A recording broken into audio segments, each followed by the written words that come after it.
Hey, welcome back. If you're new to the channel, be sure to subscribe so you can catch the spills every week. And don't forget to hit that bell up top so we can squad up in the comments for the first hour. So this week's schedule's been a little crazy, mainly with Valentine's Day, but then also Black Panther coming out. So I decided to do a little extra on the videos, outside of the conventional schedule here at Dopespill. But before we even get into this one, I do need you to know that this is a continuation of the Storm Conquers Wakanda video.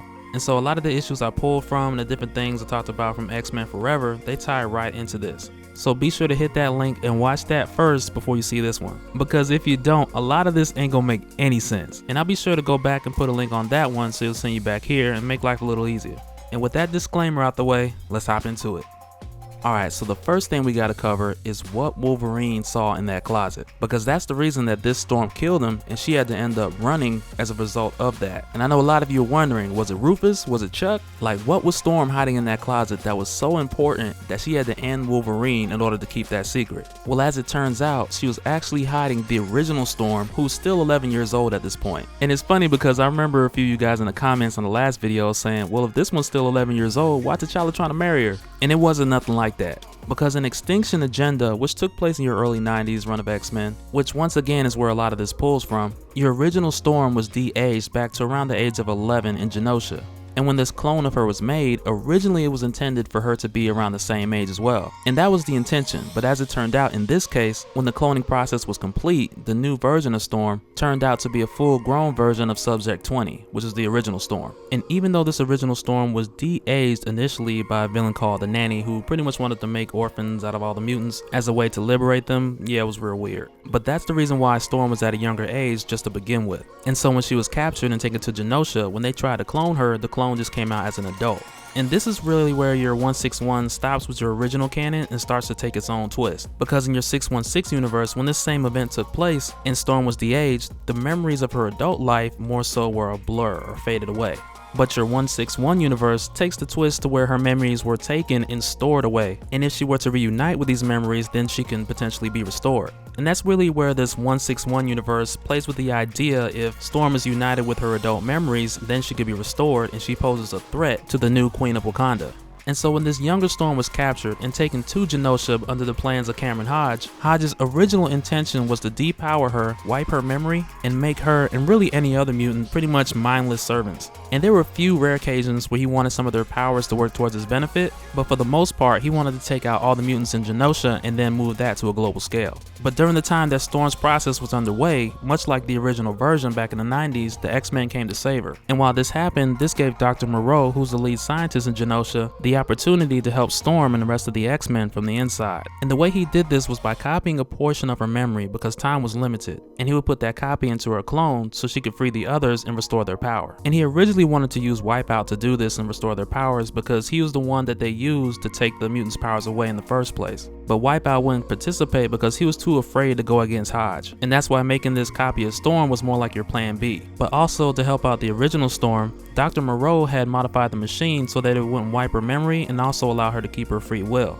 And Moreau knew that Hodge would be back with the other X-Men captured because this was also kind of set up like a trap. So Dr. Moreau told Storm just to play along with it, act like your memories are wiped, and when we get a little bit more time, we'll continue with the plan for escape. And at this point in time, the younger Storm, she's like, that'll be a breeze because, you know, I used to be a thief, so lying, I know how to do that. And so after creating her copy and giving it some of Wipeout's powers, they quickly sent that copy to go back to the X-Men and restore their powers so they could escape. And in the 161 universe, that's where things got mixed up. Because this adult copy of Storm who saved the X-Men, she claimed to be the original Storm, and she left from here fighting with the X-Men up until the point where Wolverine proved her otherwise. But her true malicious nature didn't come about until the X-Men faced off with the Shadow King on Mirror Island. And because this copy of Storm also has some of the powers of Wipeout, when she came into contact with the Shadow King, she absorbed some of his characteristics as well. And that's what caused her to reach out to a group called the Consortium. And this secret group was comprised of members from your Trask family, who were also cousins with Howard Stark, and they worked together to eliminate mutants. So with Storm reaching out to them, she was really looking for the opportunity to get rid of the X-Men, because after her corruption with the Shadow King, she was in this mind state of where if she couldn't be sole leader of the X-Men, she would just take them out altogether. And so with Perfect Storm, because that's what she goes by as Queen of Wakanda, but at the same time while she's in Wakanda, she's really restricted to that nation, because if she steps out of there, everyone's going to be looking for her. Nick Fury, the X-Men, and that's really the reason why she didn't go out looking for the original Storm. But as it turns out, that same group, the consortium, had got their hands on the original Storm when she was with the X-Men in Tokyo, and they contacted Perfect Storm, letting her know that they would have her transported to Wakanda. And with her getting the original Storm out the way, it would eliminate any chances of her being restored or having her cover blown in Wakanda, because part of her ruling there and doing it successfully is fooling the people to thinking that she is the original Storm, and in a way believing that she's a victim to the circumstances that happened to T'Challa through Killmonger. But this is where it gets interesting, because the consortium and the Dora Milaje who are transporting this young Storm, otherwise known as Ro, from Tokyo to Wakanda are being followed, and the person that is following them is none other than the Ghost Panther. And this scares the mess out of him, because the Black Panther didn't used to do this. And on top of the fact that T'Challa's dead, Killmonger's dead, they really think that this is a ghost. Because aside from them, who else could it be? But their idea of this actually being a ghost doesn't really last for that long, because the Panther just flies through the front windscreen. And one of the pilots is like still praying, like he's still hanging on to that ghost theory. But from the time that Ghost Panther enters the plane, everyone's really given this ultimatum whether they should side with the woman who betrayed their king or make their new alliance with the Ghost Panther. And it's crazy because Ghost Panther's only objective here is to take the young Ro, the original Storm, and intercept her from making it to Wakanda, where she'll be at the mercies of the Perfect Storm. And even through the process of fighting through the consortium security and the Dora Milaje, Ghost Panther does not use lethal force. And that's really done with the understanding that the Dora Milaje, they're not really intentionally in alliance with the Perfect Storm, but their loyalty lies with Wakanda. And the Ghost Panther understands that, so they're just giving a warning and also a message to send back to Perfect Storm to let her know that there's a new Panther that seeks to oppose her and also avenge T'Challa. And so from here, the Ghost Panther takes Ro down to Genosha, which isn't too far from Wakanda, by the way. And at this point, Genosha wasn't as crazy as it was when Cameron Hodge was depowering and enslaving mutants. People were more so working together at this point to restore the city. But aside from that, you still had your group of mutants who would hide underground because they disagreed with the prosperity and the influence of Genosha being built off of mutant slavery. And it was here with this group where the Ghost Panther had brought the young Storm. And initially when she got here, she didn't know where she was. And her first reaction was to panic and escape. And she wasn't aware of any of this. Last thing she knew, she was with the X-Men and she was in prison in Tokyo. And from there, she was put in restraints again, being transported to Wakanda. But before she gets away, she stopped by Callisto and Ghost Panther and filled in about the whole situation with Perfect Storm. And Perfect Storm at this point isn't too happy about the news, because when she finds out that Ro's been taken, she totally loses it. And on top of that, when Wakabi tells her this and also gives her news of the Ghost Panther, she makes the decision to actually leave Wakanda and pursue the Ghost Panther instead of taking the risk that the truth come out otherwise. And so in Genosha, the Ghost Panther's been pretty busy, because prior to finding Ro, both the Ghost Panther and Callisto have been working together to gather up the different mutants that were all victim to Hobbs' experiments, really as a way to give them a place for acceptance and also protection for the future. And the name of this group that the Panther's inviting them all to is called the Morlocks. And it's not all the time that these people agreed to join this group, because a number of them are still dealing with having their memories erased, or they're still trying to figure out who they are. But the Panther's main idea is to operate as a signal and really just put this message out in Genosha so these people have somewhere to go. But while all of this is being explained to Ro, the Perfect Storm comes in with the Dora Milaje with the intent of taking Ro and killing the Ghost Panther. And just to fill you guys in, at this point, the X-Men are still looking for Ro. They haven't seen her since Japan, so they're also looking for her. It's not like they just forgot about her. That would be just messed up altogether, but that's not the case.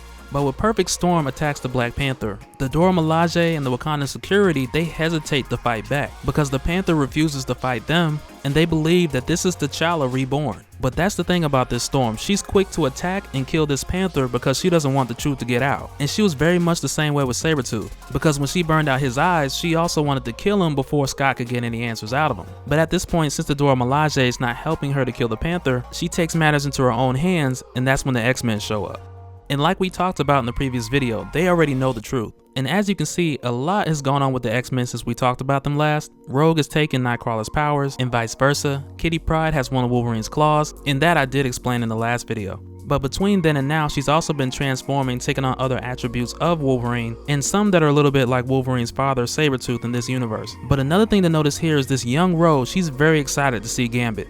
And that's partially because she has a little crush on him, which is another part of this series which kind of takes from the 90s run of the X-Men once again. Because back when she was originally de-aged, Gambit helped to save her and bring her back to the X-Men. and it was after she came back where she got taken again by someone else, who in this case was Cameron Hodge. And that's really where all that stems from. But when Perfect Storm sees her distracted, she knocks out Gambit and just takes Ro. And this really leaves the X-Men fending off the Dora Milaje because their purpose is to protect their queen. And because of that, Ghost Panther is the one who goes after Perfect Storm. But Ro, who's being taken, she tries to fight back. And although she has some of her power, they're not fully developed yet. So she does enough to get free, but that's about all she can do. She's really just like a sitting duck at this point. But when this happens, Ghost Panther charges up Ro with enough energy to knock back Perfect Storm. And the Panther did this by controlling lightning and charging up Ro to help her out. And when this happened, Perfect Storm wasn't expecting it, so she was just like, okay, that's something new. So I'm gonna leave and then I'm gonna come back. Because by no means was she coming here with the expectation of facing two people with this type of power. So she got up out of there. But the crazy thing is, Perfect Storm had Ro convinced that Ro was the copy. But it was at this point that Ghost Panther knew it was time to tell Ro the entire truth, confirming that Ro was the original Storm and the Ghost Panther was the rest of her consciousness. Alright, and I'm gonna explain all this. But for starters, this is why the Ghost Panther was trying to find Ro. And not only that, but the Ghost Panther also wanted to protect the rest of the people from Genosha from having the same thing happen to them. And so the first thing she does at this point is restore all of Ro's memories, which are pretty much all of her memories from that younger age she was reversed to all the way up to present day, including the new memories the rest of her consciousness had gained ever since they separated. And so one of the things we find out is that that group, the Consortium, who Howard Stark was a member of at one point in time, after he passed, Tony Stark worked his way into the group with the motive of taking them down from the inside. And when the X-Men had originally escaped with Perfect Storm, the Consortium took all the remaining equipment and data that Cameron Hodge had left behind. And along with those remains was the rest of Storm's memories and her consciousness. And when they woke her up, man, she brought the place down. And this explosion got the attention of Tony Stark, who had just left the building. And he immediately turns right back around. And when he gets there, he sees Storm, who's still recognizable, but she's in the form of pure energy. She fully has her powers and her memories are intact all the way back to her earlier age. But from here, she fills in Tony and asks for his help, and that's why he initially gives her part of his armor to kind of cloak her energy and keep her off the radar. And this was really just a temporary solution until he can build something better for her. But when he gets back to the Consortium's next location, he finds out that they're moving the young Ro to a different location. And they made this decision without his consent. And that's really also because a lot of the time he wasn't there, due to the fact that he's working on Storm's new suit. And it was also during the time that he was making the suit that he found out about T'Challa's death. And when he saw that on the news, that's what inspired him to design this suit in tribute to T'Challa. And it was from there that the Ghost Panther's identity was born. And it also explained why Iron Man left after that, because he had to take down the family business and go back to being an Avenger.